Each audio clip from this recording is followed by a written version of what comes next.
Well, elbows up is a popular way to get elected, but I don't see any elbows up in Carney anymore. Campbell, you have been the Premier of BC between 2001 and 2011. And I want to ask you, the first question is really general. What is the state of conservatism in Canada right now? I think that it's a growing movement. I think people are looking for sensible solutions. I think they're tired of the old ideologies that sort of hold us back, not hold us, hold themselves back, hold their families back. I think they want to see more choices in their lives. I think they want to get their cost of living under control, and all of those things require significant change in the direction we're going right now. Mr. Harris, you have been Premier of Ontario between 1995 to 2002, and I want to have your thought on Doug Ford, and if you believe that, is there anything that is conservative in Doug Ford regarding what he's doing in terms of policies and programs, and recently he wanted to have a private jet. What is your thought? Well, he didn't want a private jet. I think he wanted one aircraft. I used to have two. Yeah, he is a conservative, and he's doing the best that he can. His heart's in the right place. Is he perfect? No, none of us were perfect. But the biggest challenge that he has, the federal government puts on him. They shove all these programs at him. They don't give him enough money to run them. And I think that's why I believe we need to get back to the basics. I feel sorry for all the premiers.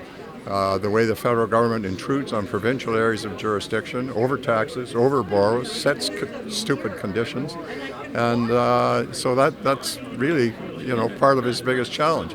Look, the whole world's a little up in the air right now. Let's face it, and everybody's facing that, including the Ontario government. But the biggest challenge is dealing with the federal government, in my view. Is there anything that you would have done differently than Doug Ford? Well, it was a different time, and so you know what? I don't. Everybody's got to evaluate. I've been out 25 years, or 24 years. So you've got to evaluate the situation at the time. So I don't second guess them. I would like to begin by recognizing that we're meeting on the never surrendered homeland of the Anishinaabe Algonquin Nation, a land of spirit and purity, of healing plants and sacred waters, provided to the people by Creator since time immemorial. And something that just happened before they introduced the Premier, someone did a land acknowledgement, and I want to have your thoughts on DRIPA and as well as land claims in BC. Okay. Well, I think first of all, I'm a proponent of equality for all citizens in Canada. And I think you don't have equality when you separate one set of citizens out from another, give them a different set of rights than another. And I believe that DRIPA should be repealed so that we can build a strong, unified economy for all British Columbians. And what do you think is the role of Ontario regarding the tariff battle between Canada and the United States? And do you think Doug Ford have done the best that he can regarding the tariff battle? Well, elbows up is a popular way to get elected, but I don't see any elbows up in Carney anymore.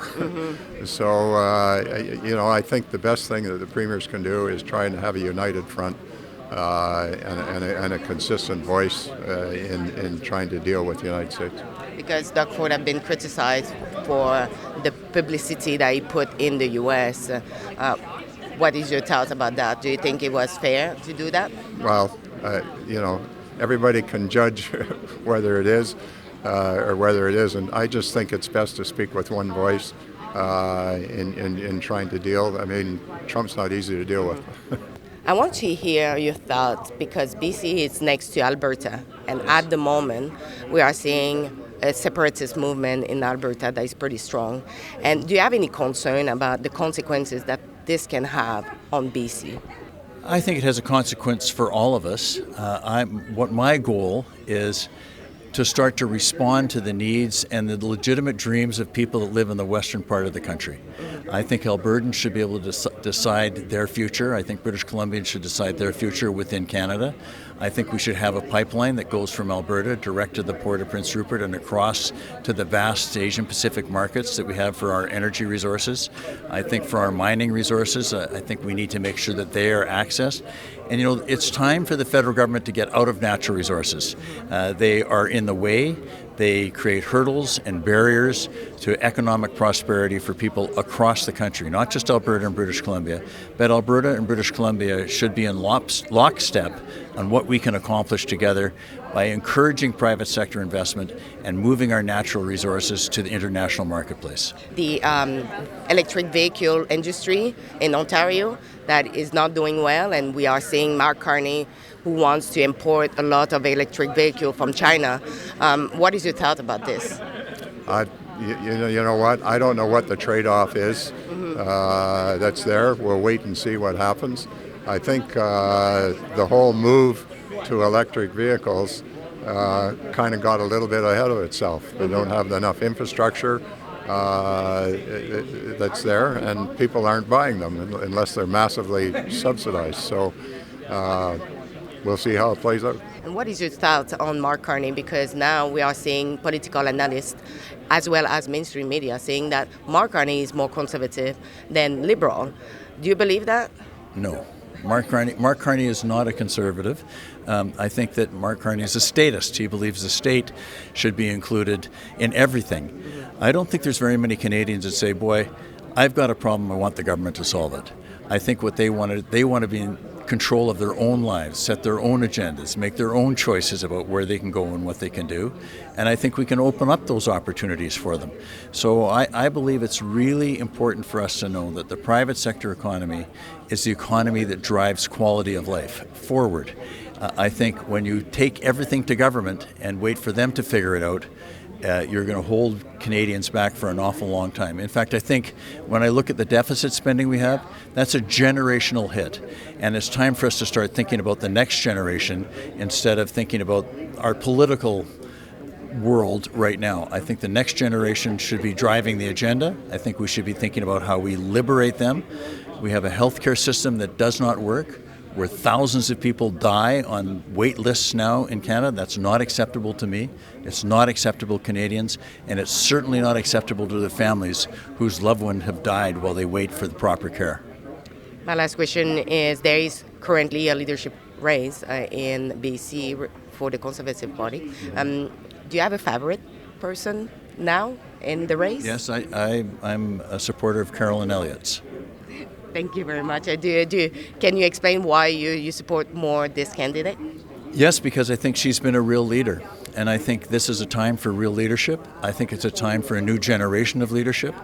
Caroline stood out front, advocating for equality, advocating for bringing British Columbians together. She called for the repeal of DRIPA very early on. The others have followed suit, but she was the leader. She was the one who stood up when it required courage to stand up. So I think that she's someone who will take British Columbia into the 21st century as a new generation leader with new ideas and the strength to carry them out. I hope you enjoy our coverage, and if you want to support us, there is one way to do it. It's at rebelfieldreports.com. On this website, you can donate what you can to support your favorite independent media. And as well, don't forget to subscribe and let a comment in the comment section to let us know your thoughts. Thanks for watching.